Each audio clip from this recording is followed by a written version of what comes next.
we gonna find a baby in a place like this? Ah, the Rugrats, a childhood classic. Cute babies, wacky adventures, and wait. What if I told you that everything you thought you knew about Rugrats was a lie? Would you believe me if I told you that the babies were never real? Tommy, Chuckie, Phil, and Lil, get ready for this. After this video, you will never look at the Rugrats the same way again.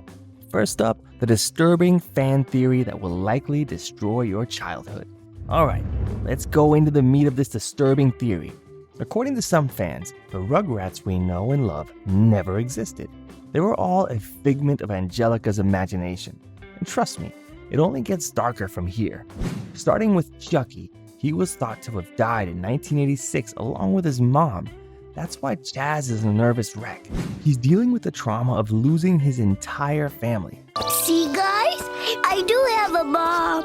She's right here in the flowers and in the clouds. Ever noticed how he's always a paranoid, anxious mess? It's because he's been grieving for years. And Tommy? Well, he was stillborn in 1988. That's why his dad, Stu, is constantly making toys. He's creating them for the son he never got to raise. It's almost as if he's stuck in a cycle of denial, retreating to his workshop as a coping mechanism. Last up, let's talk about the DeVilles. They had an abortion in 1990. Since Angelica didn't know if it was a boy or a girl, she imagined them as twins, Phil and Lil. This explains why they are eerily similar, right down to their interests, attitudes, and even speech patterns. Yeah, we're just getting started, because if that wasn't unsettling enough, Angelica's own life was even more tragic. So what happens when a little girl grows up still clinging to her imaginary friends? Well, according to the theory, Angelica developed schizophrenia, and when she became a teenager, she turned to heavy drugs to keep her friends alive. No, Mommy. The real fun phrase is, she thinks we're all little. The theory believes that she relied on LSD and hallucinogens to make her believe the babies were still real. In All Grown Up, they aged because in her mind, they had to grow alongside her. As time passed, her grip on reality weakened. She'd take acid trips just to interact with her imaginary friends, believing they were the only ones who truly understood her. Her addiction worsened, leading her to eventual overdose at the age of 13, the same time the show was canceled. Oh, and remember Cynthia? That doll wasn't just some quirky toy. Nope, it was based on Angelica's real mother, who was a heroin addict and died when Angelica was just a baby. We are gathered here today to say goodbye to our bestest friend in the world, Cynthia. Her stepmother, Charlotte, was her polar opposite, a workaholic, emotionally distant, and never around. Angelica felt neglected, so she created a world where she was in control. Pretty heavy stuff for a Nicktoons cartoon, but guess what? There's still a lot more. Okay, I know what you're probably thinking. So were any of the babies real? According to the theory, only one was. Dill, Tommy's little brother. But since Angelica couldn't control him like the others, she lashed out. She hit him so hard it caused a brain hemorrhage, leading to his permanent development issues in All Grown Up. Listen to this fan theory.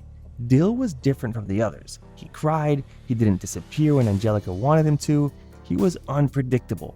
In All Grown Up, Dill is usually seen as weird or off. Well, I guess I could stay a few minutes longer. This theory suggests it's because of the brain damage Angelica inflicted on him. The immense guilt from hurting him, it's what pushed her deeper into drug use, seeking an escape from her own actions. Sorry guys, this theory just went from dark to straight up horrifying. Now, before we wrap things up, let's talk about the incredible voice actors who brought these characters to life. Did you all know that the Rugrats babies were voiced by women? Yep, even Tommy. These talented voice actors had incredible careers beyond Rugrats, and their voices have shaped our childhoods in more ways than one. First, let's talk about the one and only E.G. Daily, who voiced Tommy Pickles. Her iconic voice is a powerhouse in the world of animation and music. It's Tommy Pickles, get your babies right. You can't take me home because I have to go home and abuse my mom. You might also recognize her as Buttercup from the Powerpuff Girls, where she brought the tough, no-nonsense heroine to life. But did you know she's also a successful singer? In the 1980s, she had a thriving music career, even working with legendary producers like Giorgio Moroder. She also acted in live-action films, including Pee-wee's Big Adventure as Dottie. Fun fact, I bet you didn't know, in 2013, she even competed on The Voice, stunning the judges with her powerful vocals. For the unforgettable voice of Chuckie, Christine Cavanaugh had an incredible gift for voicing nervous, lovable characters. Hello, how are you doing, Dad? He has an adenoid problem. Not only was she Chuckie in Rugrats, but she also played Dexter in Dexter's Laboratory, creating two of the most iconic cartoon voices of the 90s. She even voiced Babe in the original Babe movie. Sadly, she passed away in 2014, leaving behind a legacy of unforgettable characters. Her unique voice and ability to bring vulnerability to her roles made her a standout talent in the animation industry. Next up is the voice behind everyone's favorite sassy villain, Angelica Pickles, the incredible Cheryl Chase. She first auditioned for the role of Tommy, but when producers heard her bring Angelica's bratty personality to life, they knew they had found the perfect fit. Getting old is nothing but misery and woe. Cheryl has since embraced her place in animation history, even attending Rugrats fan events and conventions. Besides Rugrats, she has voiced characters in The Ren and Stimpy Show and The Adventures of Teddy Ruxpin. One of the most prolific voice actresses in the industry, Kat Soki, gave us the mischievous and lovable twins Phil and Lil DeVille. But her range goes far beyond Rugrats. She was also the voice of Lola Bunny in Space Jam, Linka in Captain Planet, and Fifi La Loom in Tiny Toon Adventures. What a huge range! With over 400 credits to her name, chances are if you grew up watching cartoons in the 80s, 90s, or even today, you've heard her voice in something. How come you got the purple one and I only got green? Because green is your favorite color. Oh, yeah. Without these amazing talents, Rugrats wouldn't have been the same.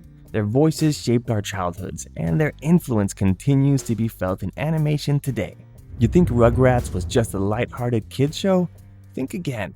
Let's talk about some of the moments that were way darker than we realized as kids. In a very early episode, Tommy gets kidnapped. Yeah, you heard me right. In this season 1 episode, Ruthless Tommy, two criminals mistake Tommy for the son of a millionaire named Ronald Thump. Yes, an obvious parody of Donald Trump. Thinking they've hit the jackpot, they kidnap him, but their scheme quickly unravels. Why? Because Tommy, in typical chaotic baby fashion, starts wreaking havoc on their hideout. I'm telling you, we need a plumber. The cash! The highlight? He flushes their stolen loot down the toilet, proving that even criminals are no match for a fearless diaper-wearing menace. But let's take a step back. This is a kids show, and it features a literal baby snatching. Imagine being a toddler watching this and realizing that kidnappers exist.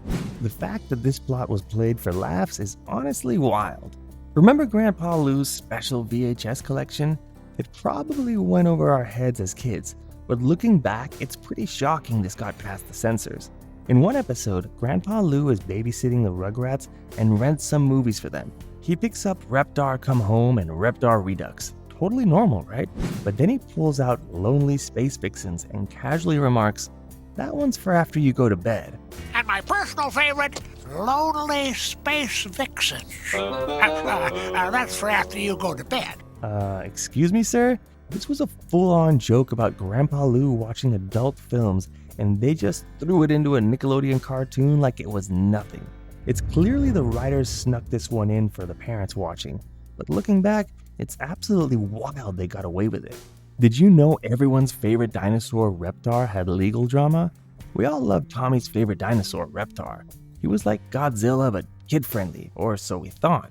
Turns out Toho, the company that owns Godzilla, thought Reptar looked too much like their monster king and actually sued Nickelodeon over it.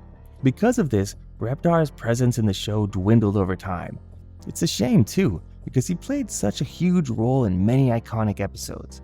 This lawsuit is why you saw less and less of him in later seasons. You know something, Harry? I don't know why I took this job. I can't skate, I don't like kids, and if you want to know the actual fact, lizards give me the creeps.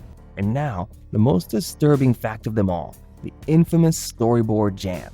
Now let's dive into something that's both bizarre and unsettling. The Rugrats Storyboard Jam. If you've never heard of this, hold on to your seat because this one is wild. The Storyboard Jam refers to a comic-style storyboard that surfaced online, allegedly created by former Rugrats animators as a joke or internal satire. But this was no ordinary storyboard. It took the Rugrats universe and cranked the dark humor up to an extreme, making it deeply inappropriate for a children's audience. The most scandalous scene? Tommy, the lovable and adventurous baby, offers Angelica a cocktail made up of dog food and Drano. Yep, you heard that right. In this twisted version, Tommy refers to Angelica as his queen and eagerly serves her this horrifying drink. Just as he's about to hand it over, Didi, his mom, steps in, scolding him, but not for the poison. No, she's just mad that he's drinking juice before dinner. Tommy! You know you're not allowed to have juice before dinner. Talk about misplaced priorities. Things escalate fast. Stu, Tommy's dad, then bursts into the scene, shoving Didi aside and yelling disturbing profanity-laced dialogue.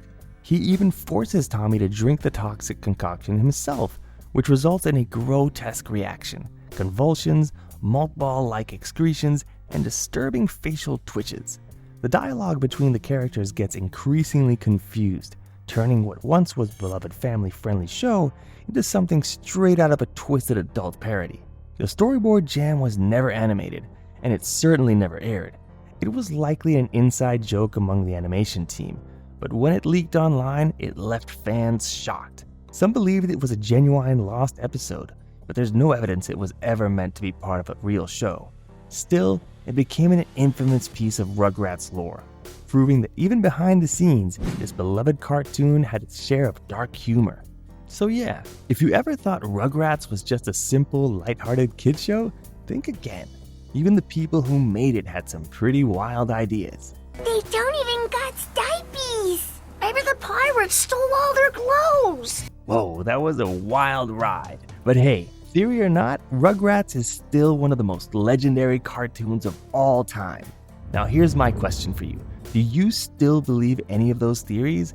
Or do you think it's just a bunch of nonsense? Let me know in the comments, and if you want more mind-blowing cartoon conspiracies, make sure to ring that bell for notifications, as well as like and subscribe. Until next time, keep those nostalgia goggles on tight because you never know what's lurking beneath your favorite childhood shows. See you next time.